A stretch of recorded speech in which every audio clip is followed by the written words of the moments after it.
त्वमग्ने भद्रं करिष्यसि त्वमग्ने भद्रं करिष्यसि तवेतत् सत्यमङ्गिरः तवेतत् सत्यमङ्गिरः तवेतत् सत्यमङ्गिरः तवेतत् सत्यमङ्गिरः तवेतत् सत्यमङ्गिरः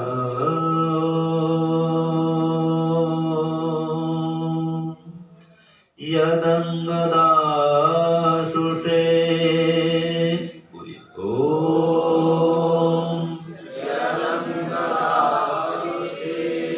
त्वमग्ने भद्रं करिष्यसि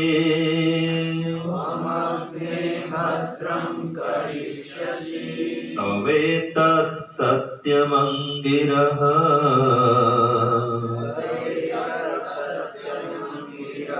तवेतत् सत्यमङ्गिरः तवेतत् सत्यमङ्गिरः तवेतत् सत्यमङ्गिरः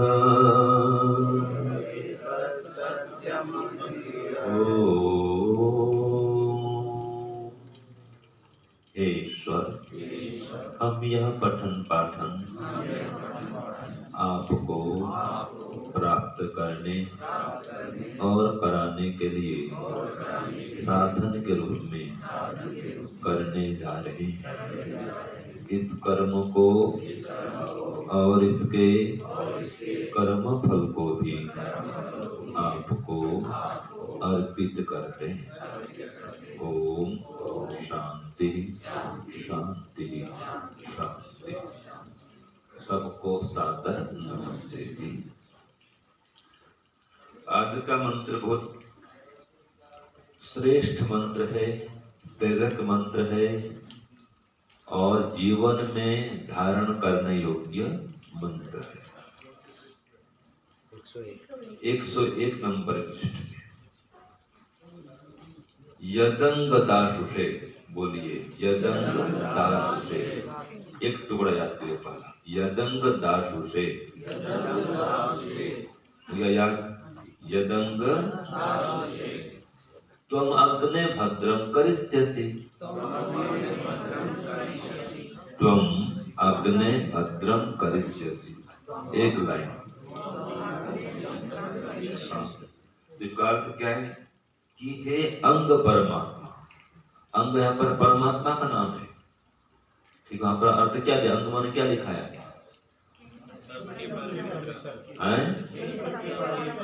इसका परम मित्र दिया है। अंग मतलब हाँ, सबका परम मित्र है, वो सबसे प्यारा है। अंग क्यों कहते हैं परमात्मा को? आप सबको अपने अपने अंग प्यारे हैं कि नहीं?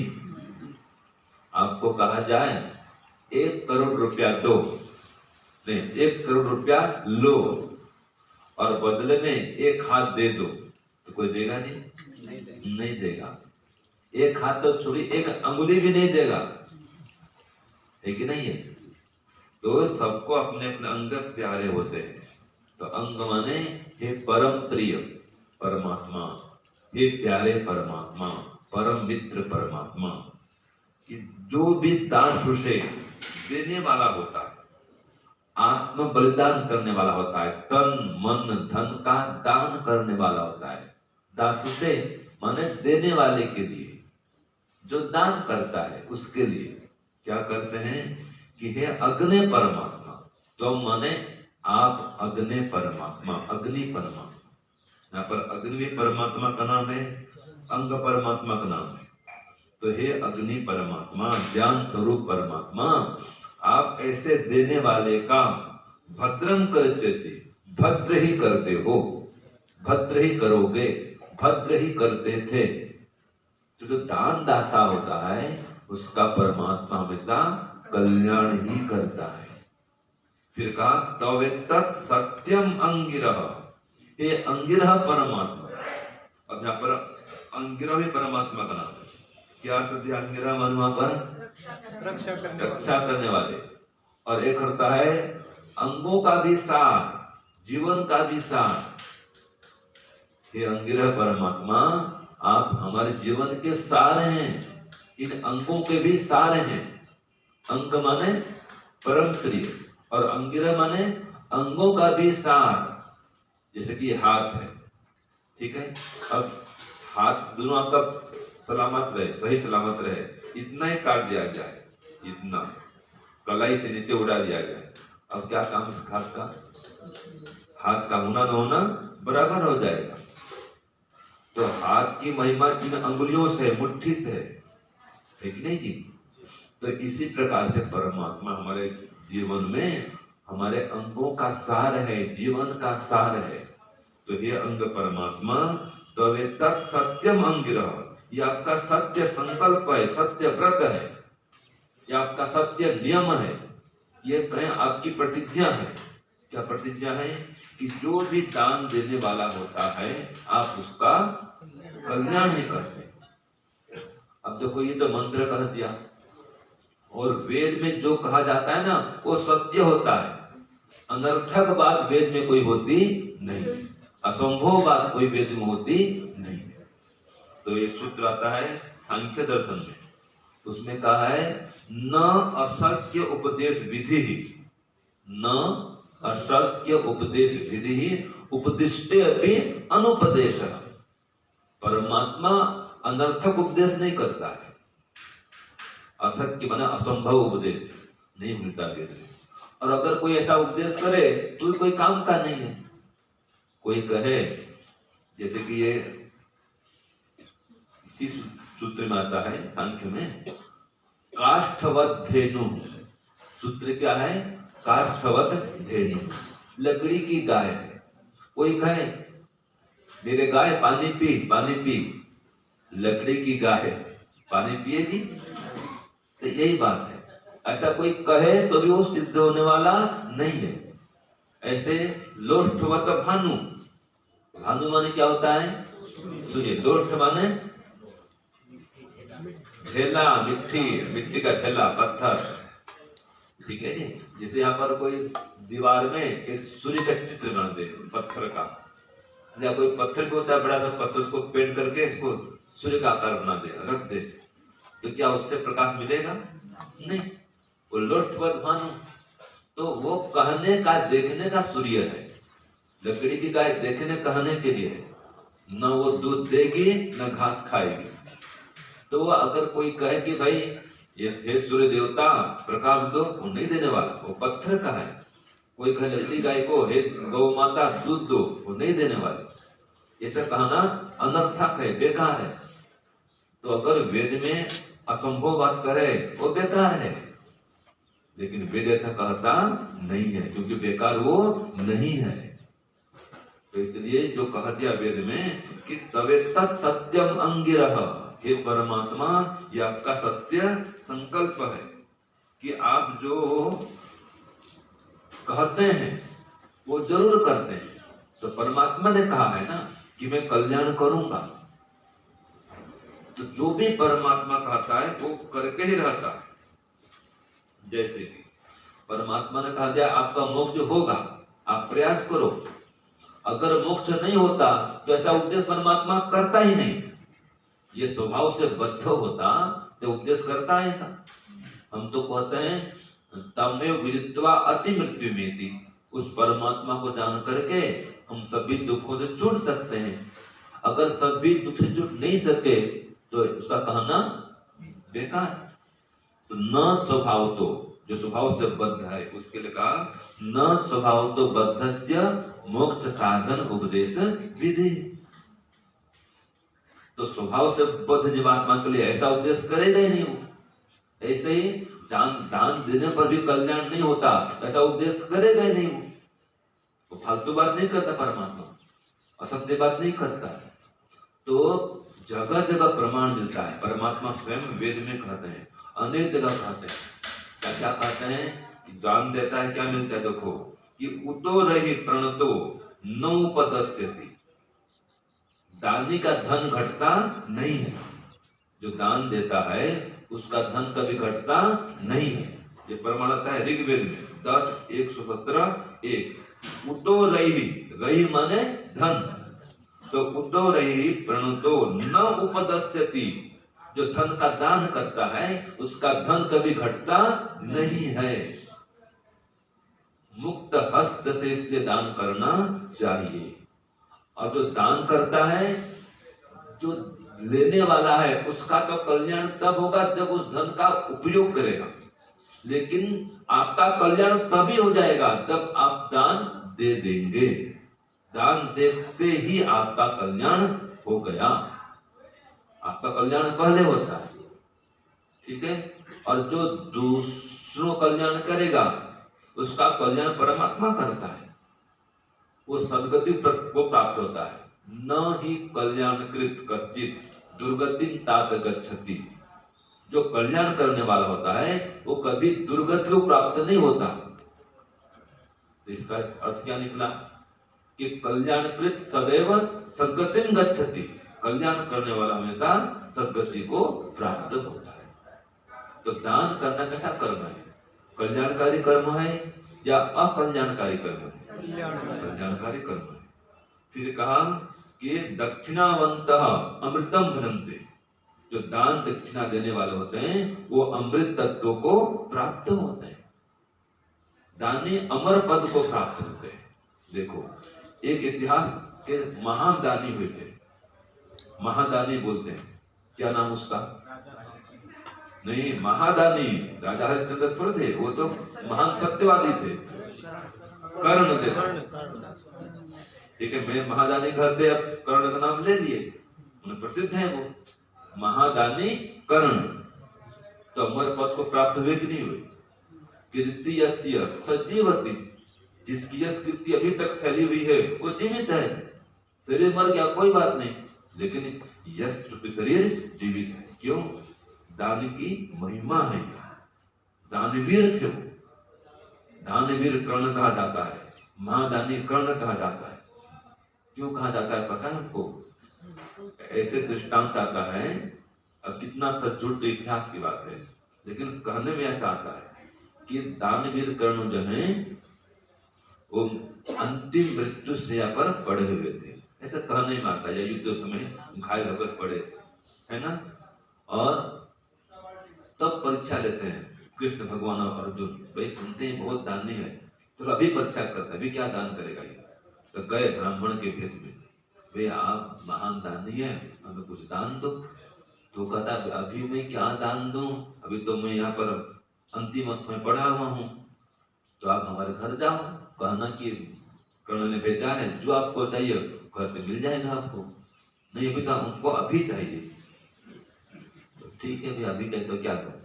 फिर ध्यान आया कि मेरे दांत में सोना लगा हुआ है, एक दांत सोने का है, कि पत्थर लाओ, पत्थर लगाता है, दांत तोड़ता है और सोना का दान करता है, ये तो सोना दान।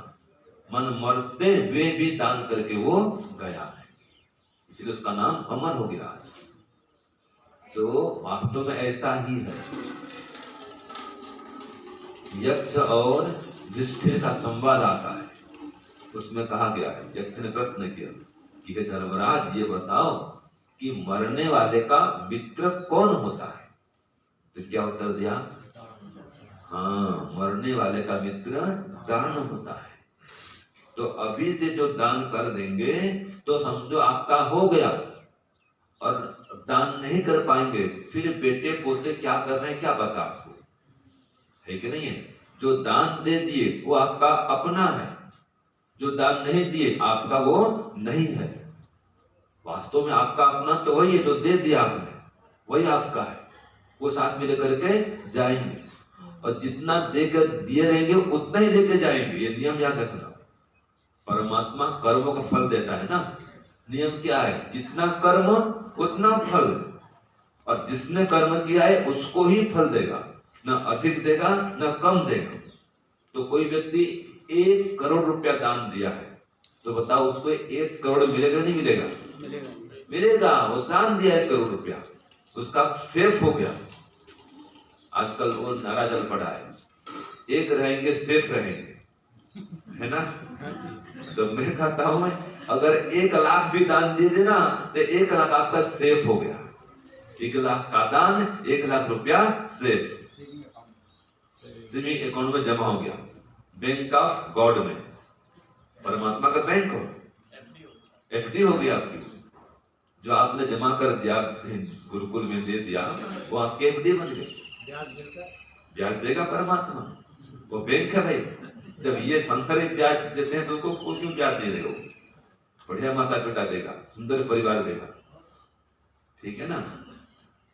तो वास्तव में शरीर ऐसा ही है, इसीलिए मिला है। यम ते यज्ञा तनु, तनु माने शरीर, यज्ञ मैं बनाने के लिए है। और यज्ञ के 3 अर्थ होते हैं। क्या क्या अर्थ होते हैं? संगतिकरण, देव पूजा और दान। तो ये शरीर पा करके दान नहीं किए तो क्या किए? वो तो पशु पक्षी वाला जीवन है, वो कोई दान पुण्य नहीं कर सकते। अगर संगतिकरण नहीं किए, लड़ाई झगड़ा करते रहे तो क्या क्या आपने? और देव पूजा, ईश्वर की उपासना नहीं की, माता पिता गुरु आचार्य इनकी सेवा नहीं की, तो ये जीवन बेकार है। तो इसलिए धन का दान करना चाहिए। अगर दान करेंगे आपका यह लोक और परलोक दोनों ही श्रेष्ठ बनेगा, सुखमय बनेगा। आपका जीवन काल भी और मरण काल भी दोनों ही संतोषप्रद होगा, ठीक है, सुखमय होगा, आपका श्रेष्ठ स्थान रहेगा। ऐसे भी देखो, आप किसी कुछ दो, देने वाला का हाथ ऊपर होता है नीचे होता है? ऊपर होता है, और लेने वाले का हाथ नीचे होता है। ये नियम है। हम जान दे रहे हैं, ऊपर बैठे नीचे बैठे, ऊपर बैठे जान दे रहे हैं, तो जो जान देगा वो नीचे, जो दान देगा वो ऊपर। ऐसे दान, धन का दान देगा उसका स्थान ऊपर, ठीक है, जो दान देगा उसका स्थान इस स्तर में कर रहा हूं। हाँ, विद्वान के तो ऊपर आप नहीं हो सकते, लेकिन कोई गरीब है, दीन दुखी, उसको दान करो, आप उससे श्रेष्ठ हैं। स्वामी जी, माता पिता बेटे की शादी करते हैं, हाँ जी, वो दान कौन सा होगा? कन्यादान है वो। कन्यादान तो है। हाँ, वो नीचे वाला होगा, ऊपर वाला? ऊपर वाला ना जी। बेटी तो, बेटी देने वाला हमेशा ऊंचा होता है नियम से, वो तो अलग बात है। लेकिन दान इसने किया है तो दान देने वाला बड़ा होता है, ठीक है जी। तो हाँ, दान कहाँ देना चाहिए ये परीक्षा की बात है। परीक्षण करके दान दो, पात्र को दान दो, सत्पात्र को दान दो। जैसे कि एक मंत्र आता है, उसमें आता है शिक्षेयम अस्मै दित्सेयम सजीपते मनीषिणे यदहम गोपति श्याम, यदहम गोपति श्याम। यदि मैं गोपति हूं, गो माने धन भी होता है, ऐश्वर्य होता है, गौ माता भी। यदि मैं धन ऐश्वर्य गौओं का स्वामी हूं तो मैं दित्सयम, इसको देने वाला हूं। मनीषी न, जो मनीषी है उनको दान दूं। देखो, दान किसको करेंगे? जो संत महात्मा मनीषी है उनको दान देना चाहिए। ये कहा गया है अग्नि कुंडे और योगी तुंडे, ये दान के सत्पात्र हैं, सही स्थल है। दान कहाँ करेंगे? अग्नि कुंडे, जहाँ पर यज्ञ हो रहा है वहां दान करो, बढ़िया सामग्री लगाओ। अभी मैं कुछ दिन पहले गुड़गांव गया था हवन करने के लिए, तो उसमें बादाम भी है, किशमिश भी है, और बड़े बड़े क्या होते हैं अखरोट भी है। भाई इतने आदमी को देखने को नहीं मिलता, और वो पब काजू बादाम डालने वाले, यहाँ भी सामग्री प्रयोग कर रहे हैं, यहाँ भी डाला हुआ है, और घी से मिश्रित है सामग्री, विशेष सामग्री है।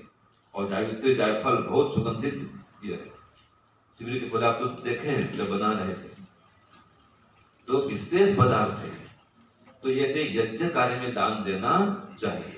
और योगी तुंडे, जो योगी हैं, संत महात्मा, योगाभ्यासी, साधक, विद्वान, सन्यासी, आचार्यगण, गुरुजीगण, तो इनको खिलाओ। योगी तुंडे माने योगियों के तुंड माने मुख में, आप भोजन कराओ उनको, ये दान है। तो योगियों को, तपस्वियों को, संतों को, सन्यासियों को, विद्वानों को, आचार्यों को जो दान दोगे वो श्रेष्ठ दान है। तो अग्नि कुंडे योगी तुंडे। ऐसे ही विद्यालय, औषधालय, अनाथालय, यहाँ विद्यालय चलता है, ठीक है, गुरुकुल चलता है, जहाँ पर विद्या का दान होता है, विद्यालय गुरुकुल कहते हैं हम, गुरुकुल आश्रम है। तो गुरुकुल में, विद्यालय में, जैसे हमारा दर्शन युग महाविद्यालय, ठीक है जी, गुरुकुल चल रहा है। ऐसे गौशालायाम, जहाँ पर गौशाला चलती हो वहां पर दान देना चाहिए।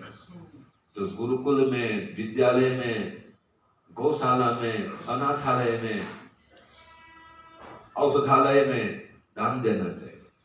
कोई गरीब दीन दुखी है उसको दान देना चाहिए। सड़क पे मांगते हैं, सड़क पर मांगते हैं उनको नहीं देना चाहिए, ट्रेन में मांगते हैं उनको नहीं देना चाहिए।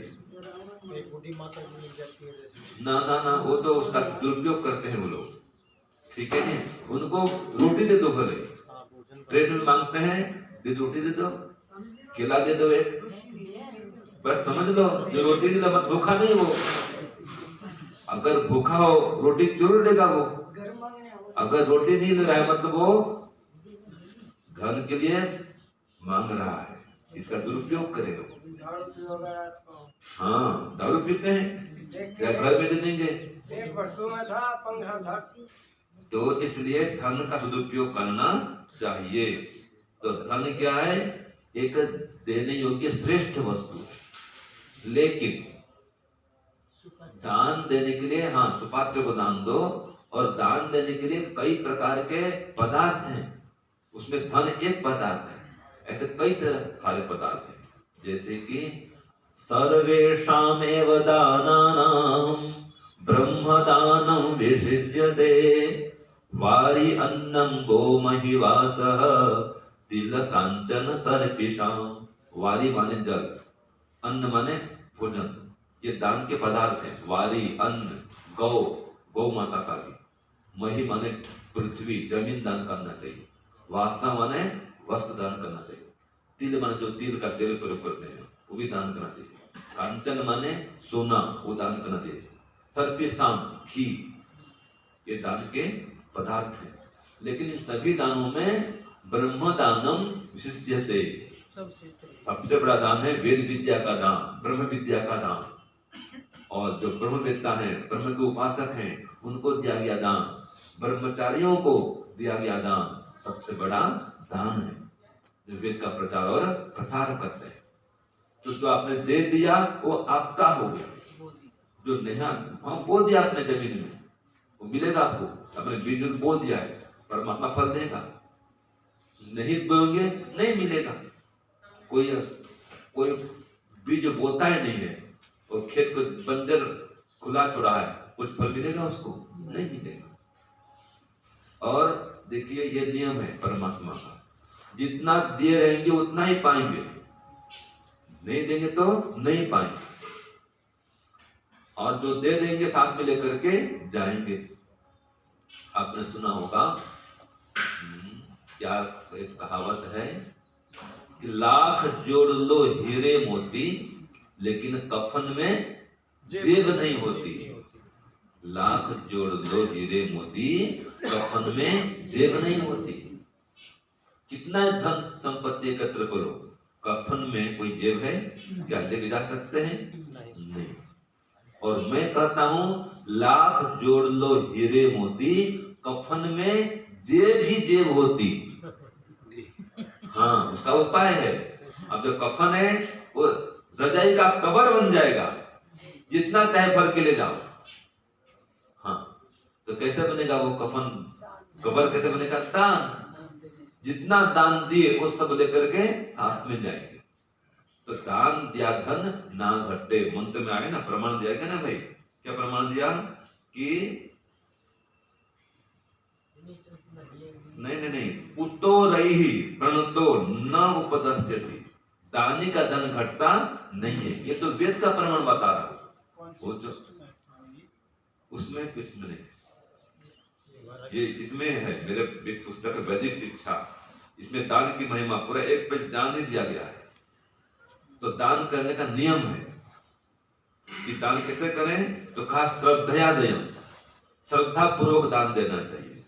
और श्रद्धा नहीं है ना तो भी अश्रद्धया देयम, ये भी कह दिया। श्रद्धा पूर्वक दो अथवा बिना श्रद्धा के भी दान दो।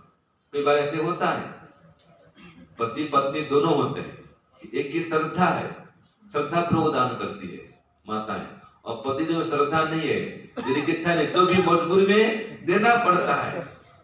फिक्स नहीं है, वो अश्रद्धया देयम है, लेकिन फिर भी देयम देना चाहिए, फिर भी उनको पुण्य मिलेगा। ऐसे दान लेना चाहिए। हाँ लेना चाहिए, क्यों नहीं लेना चाहिए? अगर अगले की श्रद्धा न हो तो भी दान लो, आप लेंगे नहीं इसको पुण्य नहीं मिलेगा। हाँ एक बात और बता दूं आपको, दान लेना पुण्य का काम है, उससे पुण्य मिलता है दान देने से, और दान लेने से भी पुण्य मिलता है। दान लेने से पुण्य मिलता है, जैसे कि दान देने से पुण्य मिलता है, दोनों पुण्य काम है। अगर आप देंगे, हम लेंगे नहीं, आपको पुण्य कैसे मिलेगा जी? आपको पुण्य का अवसर कैसे मिलेगा? आप दान कर रहे हो और हम लेंगे नहीं चाहिए, तो आपको दान से हमने वंचित कर दिया, तो आपका पुण्य रह गया ना।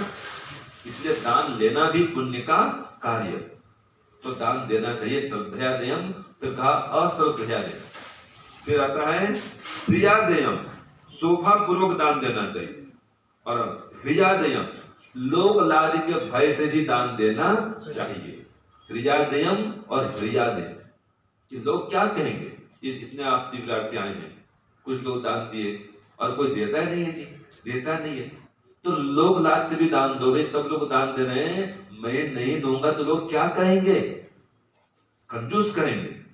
और याद रखिए, जो कंजूस होता है ना, उसके लिए कहा है पिनन्नापि पिनन्तम भी, जो कंजूस होता है वो आगे नहीं बढ़ पाता है, वो पीछे रह जाता है, और दानी आगे बढ़ जाता है।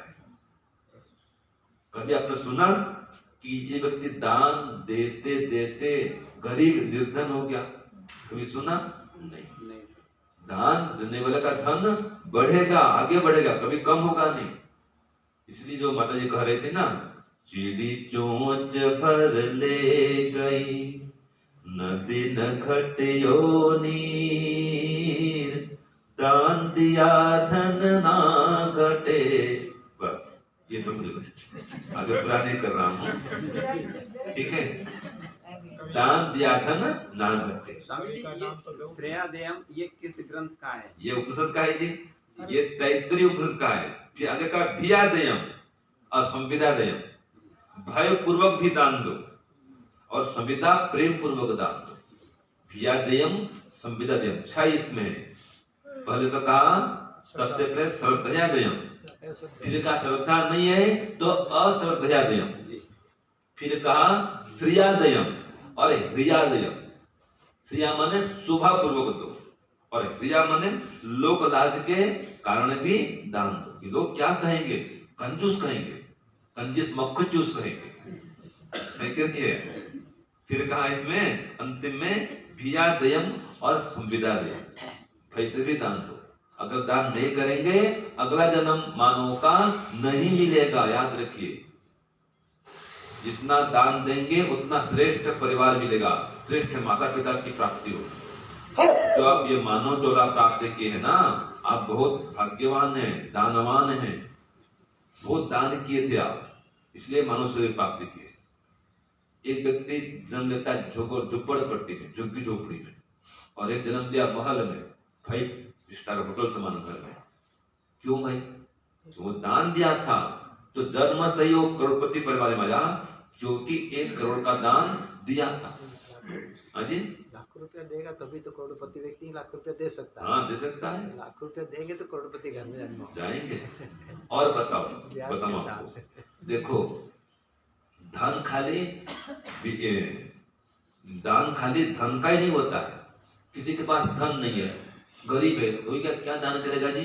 वो श्रम दान करे, सेवा करे। जैसे आप लोग 1 घंटा सेवा करते हैं, ये भी आपका दान है, श्रम दान। और श्रम दान काल में आप बैठे चुपचाप कमरे में, आपका दान नहीं हो रहा है। हाँ, कोई ऐसे भी होते हैं, हमारे पड़े आए थे पिछली बार शिविर में, कुछ बच्चे आए थे, जैसे भी काम करती हो वो जाके ऐसे गद्दे कट्ठे ना उसमें छू जाते थे। ऐसे बच्चे आए थे, काम बनती होते ही जाके छुप जाएंगे। कहाँ गए बच्चे? फिर ढूंढ ढूंढ के इनको निकालना पड़ता था। चलो चलो गद्दा उठाओ, वहां से निकालो उनको। मैं कक्षा तक उनको निकाला था ऐसे। बताओ, ये श्रमदान के पीछे वो क्या कर रहे हैं? आलस्य कर रहे हैं। तो अगर धन नहीं है तो श्रम का दान करो, शांति का दान। शक्ति है शक्ति का दान करो, बल से की रक्षा करो, भी दान है। आपने बल का दान दिया है, और धन है तो धन का दान दो। हमारे पास विद्या है, हम विद्या का दान दे रहे हैं, उसका परमात्मा माप निकालेगा। हमने विद्या दिया तो कितना धन हो रहा है, परमात्मा गणित लगाएगा ना जी। कोई 1 घंटा सेवा किया, उसका मूल्य कितना है, परमात्मा उसका गणित लगाएगा, जितना होगा आपको वो देगा। तो दो, मतलब कुछ न कुछ दो, और है श्रेष्ठ स्थान में दो। शांति के दान से क्या? अरे शक्ति, शक्ति का दान। शांति के दान से क्या? शांति दान में कुछ को खुश करो, प्रसन्न करो, शांत रखो उसको। किसी को खुश रखना भी तो एक दान है, सेवा करो भी एक दान है। तो दान करने पर ही जीवन सफल होगा और अंतिम कल आपका सुखमय बनेगा। तो आप यहाँ पर आए हैं शिविर में, हमारे आचार्य जी हैं, अभी बनने वाले हैं, प्रवींद्र जी। अभी उनको लोग आचार्य जी कहना शुरू कर दिए, कहते हैं लोग, ठीक है। तो आप भी देखते हैं, बहुत मेहनत करते हैं। आप पूछना कि ब्रह्मचार्य जी, आप इस बार शिविर के शिविरार्थी तो कम है, और खर्चा तो उतना होगा ही, पात्र तो उतना ही देगा भाई, और ये सब जो भी व्यवस्था पार्टी को सब होगा, तो धन तो खर्च होगा। आप पूछना थोड़ा कि कितना खर्च हो रहा है, हम क्या सहयोग कर सकते हैं। भोजन बन रहा है, वे 1 टाइम का नाश्ता दे दो, कोई 1 दिन का भोजन दे दो, 1 टाइम का भोजन खिला दो। अन्नदान महादान कहा गया है, ठीक है। और बड़ा दान देना हो तो लाखोड़ा से आकर प्रिय जी आए हुए हैं, ठीक है। आप इनको 1 करोड़ भी दान दो तो हजम हो जाएगा वहां, इतना बड़ा काम चल रहा है वहां, बड़ा प्रोजेक्ट है भाई वहां, हमारा ही प्रोजेक्ट है। जिसको 1 करोड़ दान देना हो तो हमारे पास सामर्थ्य नहीं है, 1 करोड़ हम यहाँ पर नहीं दे सकते, वहां पर ले लेंगे आपका, ठीक है ना जी। तो जहां पर काम चल रहा है वहां पर ले लेंगे। तो जो दान देने वाला है हमेशा परमात्मा का प्रिय पात्र होता है, परमात्मा से उसको विशेष सुख मिलता है, शांति मिलती है, आज कहते हैं सुकून, सुकून मिलता है बोलते हैं। तो इसलिए आप दानी बने और अमर पद को प्राप्त करें। परमपिता परमात्मा आपका धन ऐश्वर्य खूब बढ़ाए, आपके बच्चे भी दानी बने। ये भी बता दूं आपको, जब भी घर में विद्वान आए, आप अपने हाथ से दान करने के बजाय अपने बेटे बेटियों के हाथ से दान करें। उनको तो ले बेटा स्वामी दे दे, ले बेटा आचार्य दे दो, तो उनको भी संस्कार पड़ेगा दान करने का। ये दान देने की विधि है। अपने बच्चों को भी दान देना सिखाएं, उनको भी शिविर में लाएं। तो इस प्रकार से आपका जीवन श्रेष्ठ बने, महान बने, आप दानी बने, ईश्वर भक्त बने और सुखमय जीवन को प्राप्त करें। ओम शांति, ओम शांति। सबको सादर नमस्ते।